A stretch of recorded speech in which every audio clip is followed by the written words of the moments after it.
You're watching Ahmednagar City Channel. नमस्कार, मी Saloni Khindari, ATV news मध्ये आपल्या सर्वांचे स्वागत.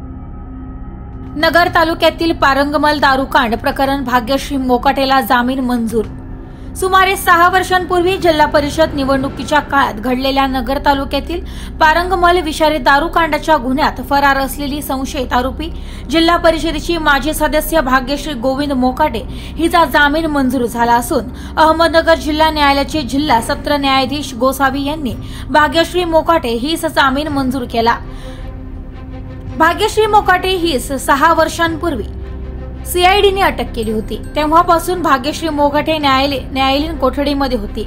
6 वर्षांपूर्वी 14 फेब्रुवारी 2017 रोजी जिल्हा परिषद व पंचायत समितीच्या निवडणुकीत मतदारसंघासाठी आयोजित केलेल्या जेवणाप्रसंगी विषारी दारूचे सेवन केल्याने 9 जणांचा मृत्यू झाला होता.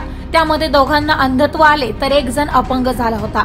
या दारूकांडात एकूण 15 जणांचा मृत्यू झाला. मात्र या 9 जणांच्या संदर्भात MIDC पोलीस ठाण्यात तर इतरांच्या मृत्यूचा नंतर उलगडा झाल्याने नगर तालुका व भिंगार कॅम्प पोलीस ठाण्यात स्वतंत्र गुन्हे दाखल करण्यात आलेले आहेत. अहमदनगर येथील जिल्हा सत्र न्यायाधीश गोसावी यांनी भाग्यश्री मोकाटे हिसला काही अटी आणि शर्तींवर जामीन मंजूर केला आहे. जामीन झाल्यानंतर पोलीस स्टेशनमध्ये हजेरी लावणे, तपासामध्ये पोलिसांना सहकार्य करणे तसेच साक्षीदारांवर दबाव आणू नये या अटी शर्तीवर जामीन मंजूर करण्यात आला आहे.